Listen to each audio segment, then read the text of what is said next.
Nós vamos abrir, irmãos, a palavra de Deus no Evangelho de Mateus, capítulo 10. E vamos ler dos versos 34 a 39, palavras do Senhor Jesus aos seus discípulos.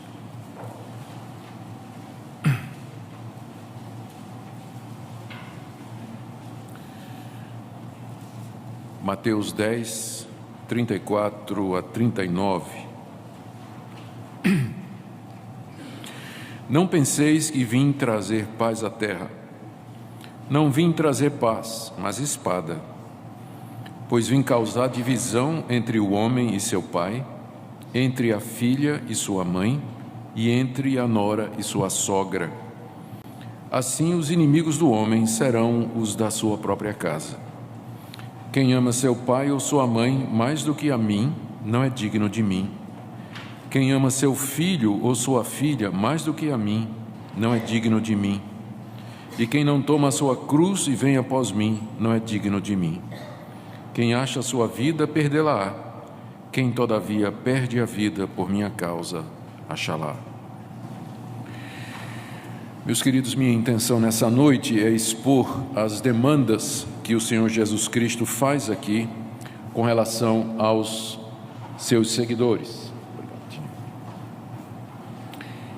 E, após isso, chamá-los à submissão plena e completa à pessoa de Jesus Cristo, Filho de Deus.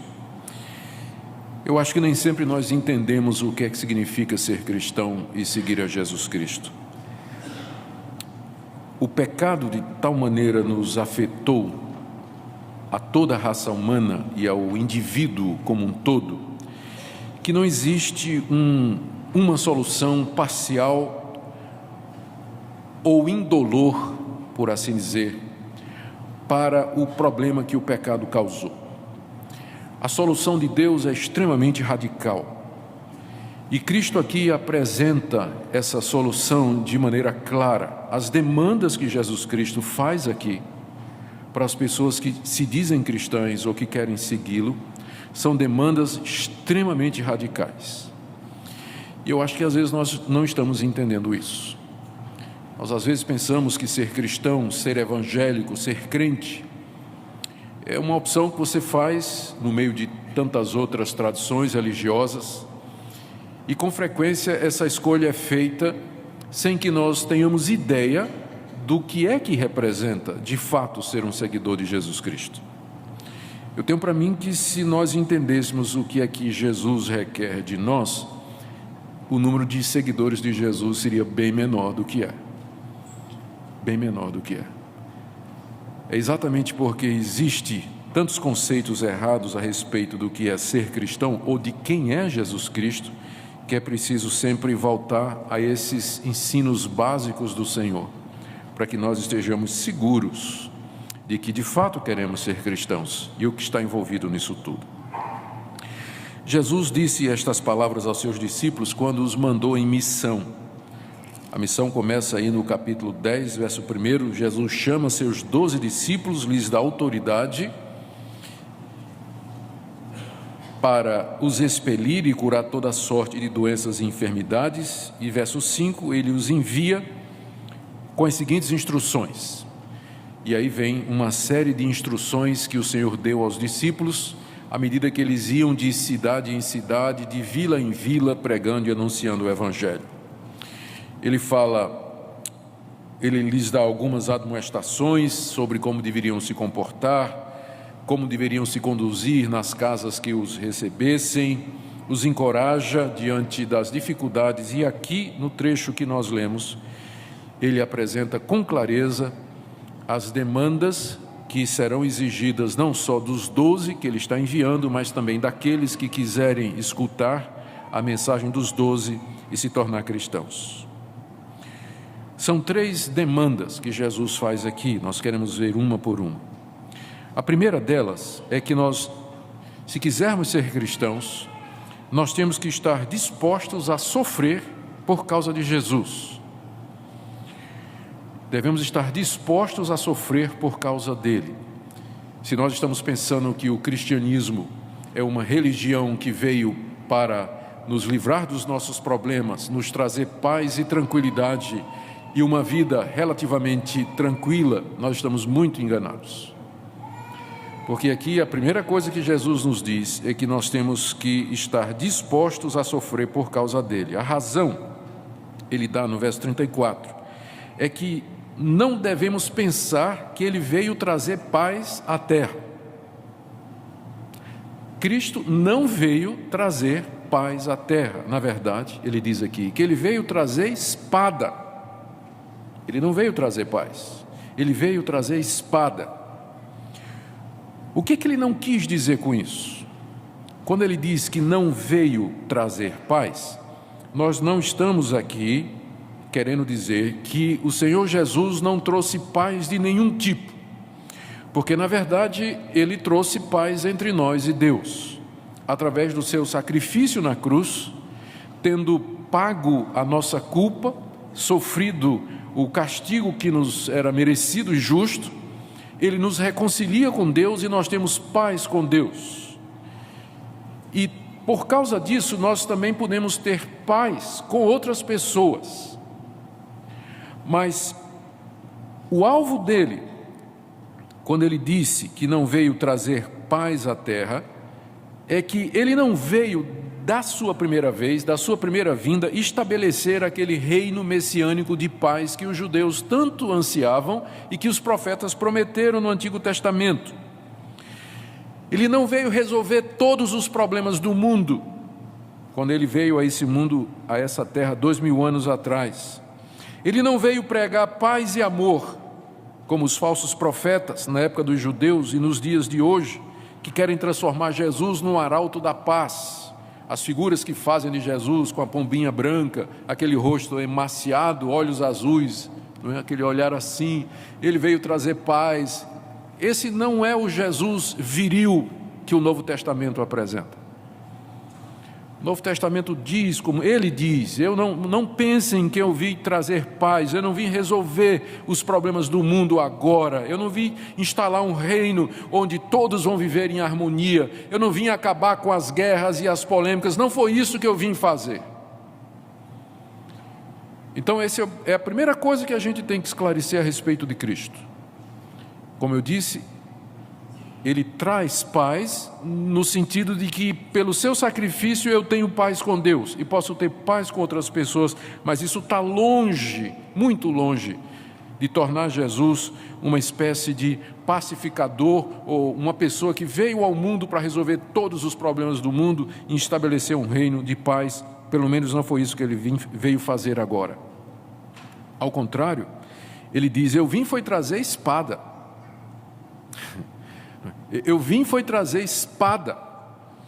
O que é que ele não quis dizer com isso?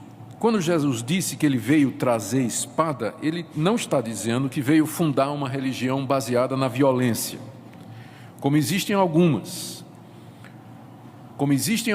que são baseadas na violência. Quando ele disse que ele veio trazer espada, ele não quis dizer que nós deveríamos nos armar e lutar contra o resto do mundo. Ele também não quis dizer que nós deveríamos usar a espada ou armas para converter os infiéis pela força. De maneira nenhuma, Jesus Cristo está dizendo isso. O que ele quis dizer com essa expressão, eu vim trazer espada à terra, é que por causa dele haveria muitos conflitos entre pessoas, cidades e até países. E que a sua pessoa seria motivo de discórdia, de debate, de polêmicas e inimizades. E a razão é a apresentação radical que ele faz de si mesmo. Jesus se apresenta como sendo o Filho de Deus, como sendo o próprio Deus. Ele diz que ele é o único caminho para Deus. Ele diz que sem ele todos estão perdidos. Ele expõe a perdição da humanidade por causa dos seus pecados e diz que o ser humano sozinho não pode alcançar a felicidade eterna. Ele é o caminho, a verdade e a vida. Isso é colocar uma espada na mão de quem não acredita. Por afirmar estas coisas, os seguidores de Jesus despertam hostilidade, inimizade, ódio e perseguição da parte de quem não acredita. A espada que Cristo veio trazer não é para que os seus seguidores firam o mundo, por incrível que pareça, mas é a espada pela qual os seus seguidores serão feridos. A pessoa de Jesus provoca isso por causa das suas demandas radicais. A forma como ele se apresenta como sendo o Filho de Deus e o único em quem existe salvação. Fora dele não há possibilidade de salvação ou felicidade eterna. Essa espada, portanto, que é resultado de quem é Jesus, é tão profunda que ela corta inclusive laços familiares, como ele diz aqui no verso 35. Eu vim causar divisão entre o homem e seu pai. Existe uma relação mais querida do que pai e filho? Eu amo meu pai e eu amo meus filhos, e eu sei que vocês sabem o que é isso, mas Jesus está dizendo que essa espada que ele veio trazer, ela corta inclusive esse tipo de laço. Ele fala: eu vim causar divisão entre a filha e sua mãe. É também um laço terno, é um laço querido, profundo, não é verdade? Mas essa espada corta também. O terceiro laço pode parecer mais fácil, entre a nora e sua sogra. Mas a gente sabe que tem sogras maravilhosas. A minha é maravilhosa. E eu entendo a dificuldade aqui também. O que o Senhor está dizendo é que a sua pessoa, quem Ele é, as suas demandas, o que Ele representa, causa atrito entre as pessoas, polêmica entre as pessoas, a ponto de separar inclusive familiares. Veja como ele diz que haveria inimigos do homem, até mesmo em sua família, verso 36. Os inimigos do homem serão os da sua própria casa. Quer dizer, o que ele está dizendo aqui é que há pessoas que vão odiar tanto a Jesus e aos seus seguidores, a ponto de que, se o seu filho se tornar um seguidor de Jesus, o amor que ele tem pelo filho vai ser menor do que o ódio que ele tem por Jesus. Mesma coisa com relação de um filho para com seu pai, de irmãos. E isso tem acontecido ao longo da história, especialmente em períodos de perseguição aberta e oficial ao cristianismo. Durante o Império Romano, há histórias e mais história no livro dos Mártires, de mulher que entregou o marido, porque o marido se tornou cristão, entregou às autoridades para ser morto, de pais que renegaram filhos, entregaram os filhos para serem mortos, porque se tornaram cristãos. Nos países comunistas, onde havia perseguição e há perseguição, há casos e casos de famílias que entregam os seus membros para não serem mortos ou presos, membros que se tornaram cristãos em países islâmicos. Isso também acontece hoje, famílias que se fragmentam, se dividem, se acabam porque um membro entrega o outro que se tornou cristão. Em resumo, o que Jesus está dizendo aqui é o seguinte: quem quiser ser discípulo dele tem que estar disposto a enfrentar a ira e a hostilidade do mundo e até mesmo da esposa, do marido, dos pais ou dos irmãos. Veja como esse cristianismo que nos é apresentado aqui, essa demanda de Jesus, torna o cristianismo bíblico bem diferente daquele que apresenta Jesus como uma espécie de guru que prega paz e amor a todos. Esse não é o Jesus da Bíblia. O Jesus da Bíblia, ele é muito claro com os seus seguidores. Ele está dizendo: na hora que você se tornar o meu seguidor, se prepare, porque a espada pode chegar até a sua casa, até o seu casamento, até o seu relacionamento com seus filhos, porque eu não vim trazer paz no presente momento, mas a espada, e os inimigos do homem serão o da sua própria casa. Essa é a primeira demanda de Jesus. Você tem que estar disposto a sofrer por ele, inclusive dentro da sua própria família. Segunda demanda dele é ainda mais radical. Jesus diz que ele é a pessoa que você deve dar amor supremo. Ele exige amor supremo à sua pessoa. Versos 37 e 38. Quem ama seu pai ou sua mãe mais do que a mim não é digno de mim. E quem ama seu filho ou sua filha mais do que a mim não é digno de mim. E quem não toma a sua cruz e vem após mim não é digno de mim. O que é isso, ser digno de Jesus? O que significa? O que ele quis dizer? Ser digno de mim. É ser merecedor, eu uso a palavra com cuidado, ela vai ser explicada daqui a pouco, é ser merecedor do amor, da graça e da misericórdia de Jesus. É poder ter o direito de dizer, eu sou de fato cristão. É você ser de tal maneira que Jesus não vai se envergonhar de você, você é digno dele. E ele diz para que nós sejamos dignos dele, nós temos que amá-lo acima daquilo que nós temos de mais precioso, que é a família e nossa própria vida. Se você pensou que a primeira demanda era radical, agora pense nessa. A segunda é essa: você tem que me amar acima de tudo. O que ele não quis dizer? Presta atenção. O que ele não quis dizer quando ele disse que se nós não o amarmos mais do que pai ou mãe, nós não somos dignos dele, igualmente filho ou filha? Ele não está dizendo que a gente tem que deixar a nossa família, os nossos lares, e irmos morar com os irmãos em Cristo como se eles fossem uma nova família. Algumas seitas que fazem isso, como por exemplo os Meninos de Deus. É uma seita muito antiga, ela atua especialmente entre jovens nas universidades e escolas, se apresentam como irmãos em Cristo Jesus e tiram os jovens dos seus lares para ir morar em comunidades, para ir morar em acampamentos.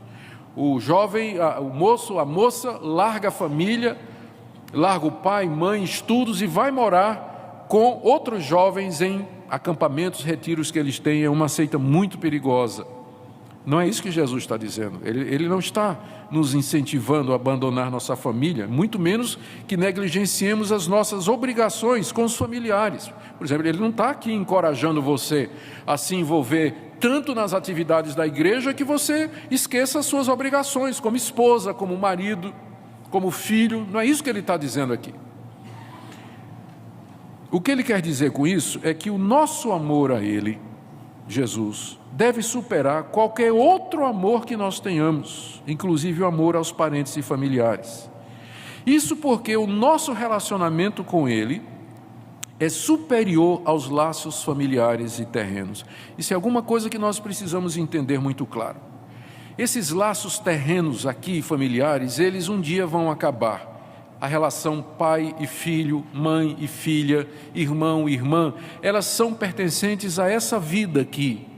Um dia, isso tudo vai acabar. E no novo estado, no novo mundo, na nova era que Deus está trazendo e que já inaugurou-se, essas relações familiares, elas desaparecerão. O que ficará é a sua relação com Deus e com os demais filhos de Deus. Então, aqueles que você hoje ama aqui, como filho, como irmão, como pai, como mãe, poderão não ser os mesmos que estarão nesse reino celestial.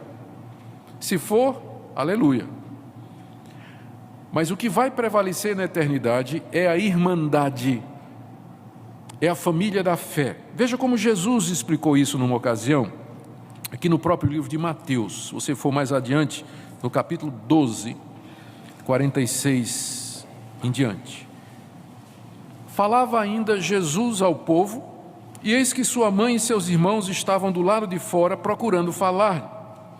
E alguém lhe disse: Jesus, tua mãe e teus irmãos estão lá fora e querem falar-te.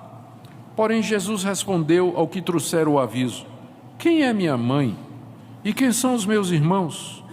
E estendendo a mão para os discípulos disse: eis minha mãe e meus irmãos. Porque qualquer que fizer a vontade de meu Pai Celeste, esse é meu irmão, irmã. Esse é meu irmão, irmã e mãe.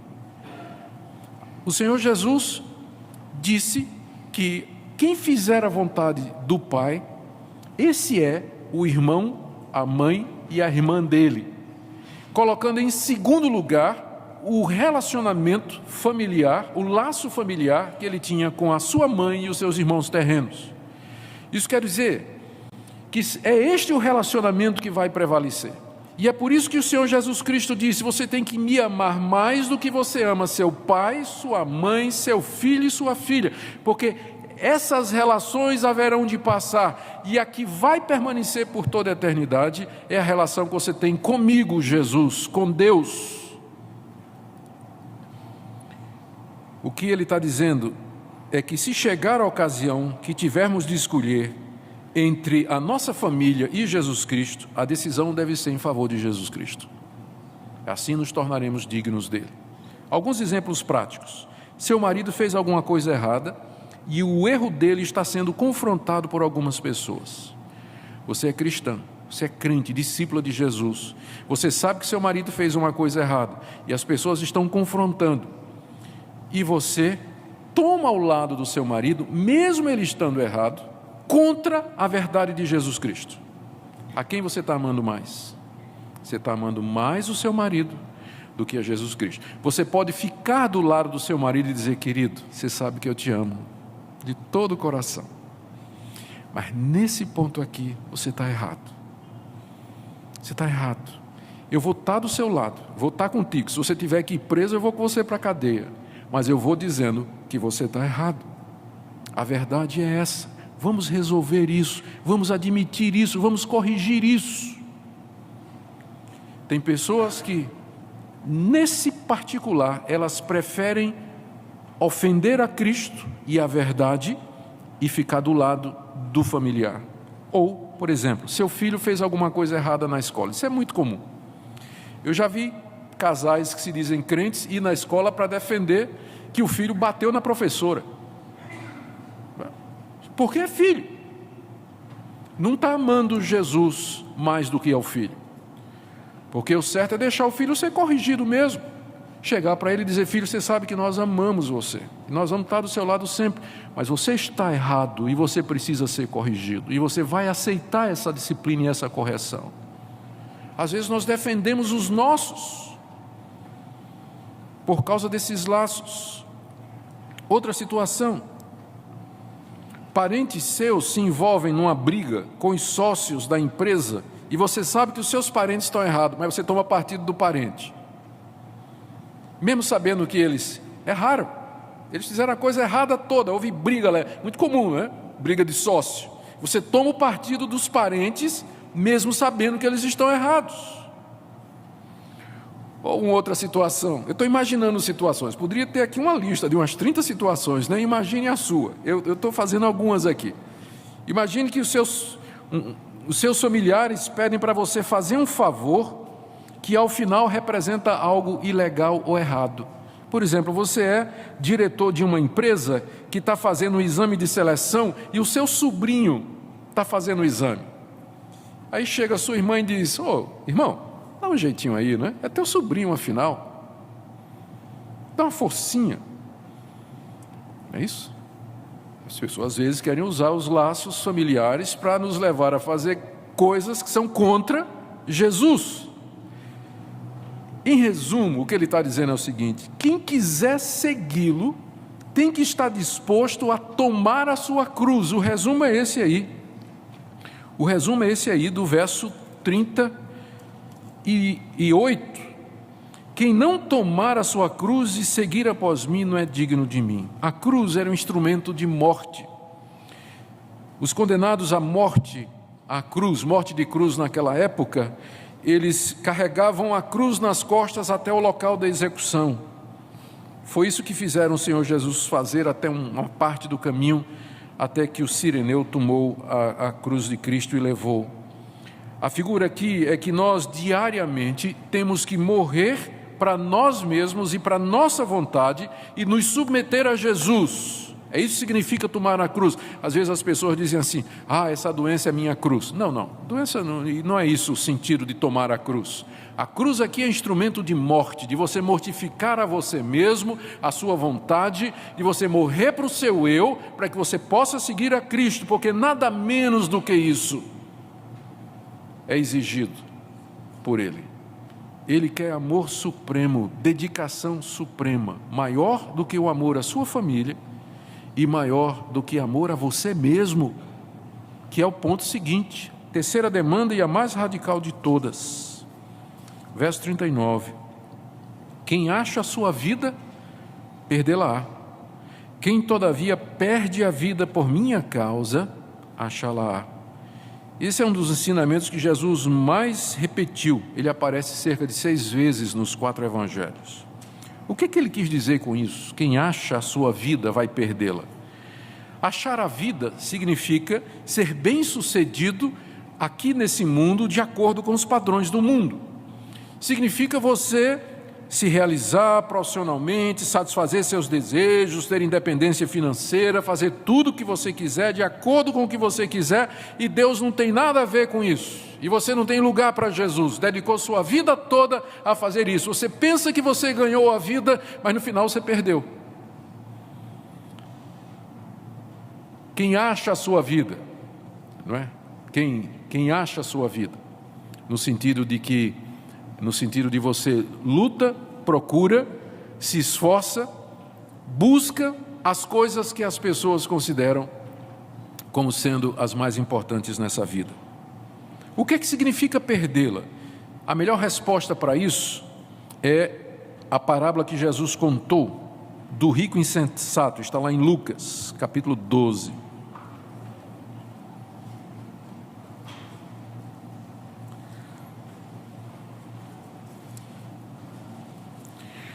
Lucas 12, a partir do verso 16. Jesus contou uma parábola dizendo: o campo de um homem rico produziu com abundância. E ele arrazoava consigo, dizendo: que farei, pois não tenho onde recolher os meus frutos? E disse: farei isso, destruirei os meus celeiros, reconstruí-los-ei maiores, e ali recolherei todo o meu produto e todos os meus bens. Então direi à minha alma: tens em depósito muitos bens para muitos anos, descansa, come, bebe, regala-te. Aqui está um homem que achou sua vida. Bem-sucedido, provisão, aposentadoria tranquila, bens, descanso, não tinha medo do futuro, tinha de sobra, tinha propriedades, ele achou sua vida, mas ele perdeu. Verso 20, porque Deus lhe disse: louco, esta noite te pedirão a tua alma, e o que tens preparado, para quem será? Assim é o que entesoura para si mesmo, e não é rico para com Deus. É isso que significa: quem achar a sua vida, vai perdê-la.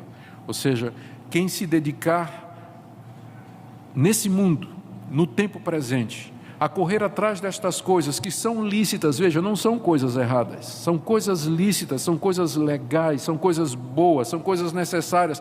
O ponto é que você deu a elas o primeiro lugar, seu coração estava nessas coisas o tempo todo. Cristo era a nota de rodapé na sua vida, ou não representava absolutamente nada. Você vai chegar no final da sua vida e ver que você desperdiçou seu tempo, sua juventude, suas forças, correndo atrás daquilo que não vai lhe trazer felicidade eterna, que não vai resolver o problema do seu relacionamento com Deus. Por isso, quem acha a sua vida aqui nesse mundo vai perdê-la.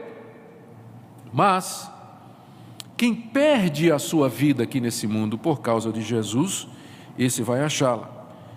Significa fazer as mesmas coisas que você fez, a mesma coisa que o outro caso fazia, só que elas são absolutamente secundárias. Você quer trabalhar, você quer ganhar dinheiro, você quer ter família, por amor a Jesus, para de alguma forma promover o nome de Jesus, trazer glória a Ele. Ele é a razão de tudo que você faz. No outro caso, é você o centro de tudo, mas agora você vive para Ele. Como eu já falei aqui, num sermão aqui na igreja, a diferença entre nós e os outros é que os outros querem ganhar dinheiro para gastar com eles, mas nós queremos ganhar dinheiro do mesmo jeito para poder abençoar outros, para poder ajudar outras pessoas. A diferença é a motivação. Então, quem perde a vida aqui, ou seja, quem renuncia a buscar a própria glória, o próprio conforto, as coisas do seu eu, e vive de fato para Cristo, ele promete aqui que esse vai herdar de fato, ou vai achar de fato a vida.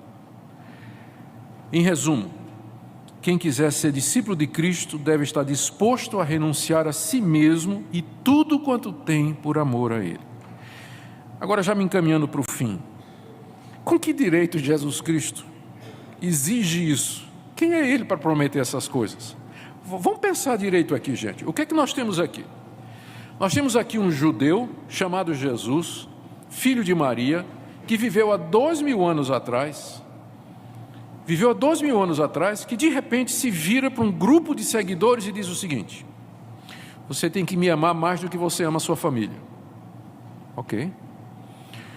Vocês têm que estar dispostos a morrer por minha causa. E digo mais: se vocês não passarem a vida toda me tendo como a razão suprema de vocês serem, vocês estão condenados. Tá. Então você está diante de um homem que só pode ser duas coisas: ou louco ou Deus. Não tem opção. Ou ele é louco, megalomaníaco e esperto, porque enganou 3 bilhões de pessoas, é a quantidade de cristãos que tem hoje. Ou ele é o que ele diz. E hoje à noite você tem que decidir isso. Quem é Jesus para você? Porque pensa no que ele está reivindicando. Nenhum outro fundador de religião, se é que eu posso chamar Jesus fundador de religião, nenhum outro fez demandas ao menos parecidas com essa. Ninguém. Nesse sentido, de fato, ele é único. A opção para nós, e não tem outra, é que Jesus demanda isso porque ele é Deus. Ele é o Filho de Deus, ele é o Criador de todas as coisas, ele é o Senhor de tudo e de todos, que morreu pelos nossos pecados, ressuscitou dos mortos, subiu aos céus, tem todo o poder no céu e na terra e no universo, e como tal ele tem o direito de exigir de nós amor supremo, lealdade absoluta e obediência total. Ninguém mais pode demandar isso se ele não for o próprio Deus. Ninguém tem o direito de pedir estas coisas a não ser que ele seja Deus. Nenhum ser humano tem direito de pedir estas coisas a outro ser humano. E por que eu haveria de obedecê-lo? Mas se é Deus, o Criador de todas as coisas, que na pessoa do seu Filho vem até nós e demanda isso de nós, cumpre-nos nos curvar diante dele. O que é que isso representa para nós hoje? A nós que nos dizemos crentes, cristãos, evangélicos, a pergunta é: nós somos dignos dele? Nós amamos o Senhor Jesus mais do que o marido, mais do que a esposa, os filhos, irmãos, pai e mãe? Estamos dispostos a renunciar a tudo o que temos e o que somos por amor a Jesus? Valorizamos a vida eterna que ele nos promete mais do que a vida aqui nesse mundo? Ele tem o primeiro lugar na minha vida. Qual é a razão pela qual, às vezes, os cristãos são apáticos, descomprometidos? Eles não fazem diferença.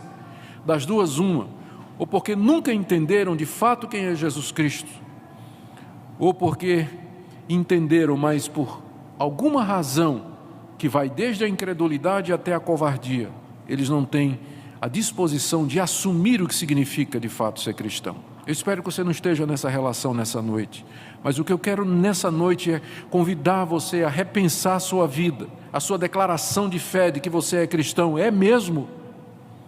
Olhe o que ele exige de nós, olhe para os seus atos, olhe para as suas atitudes, para as suas escolhas, os planos que você tem feito.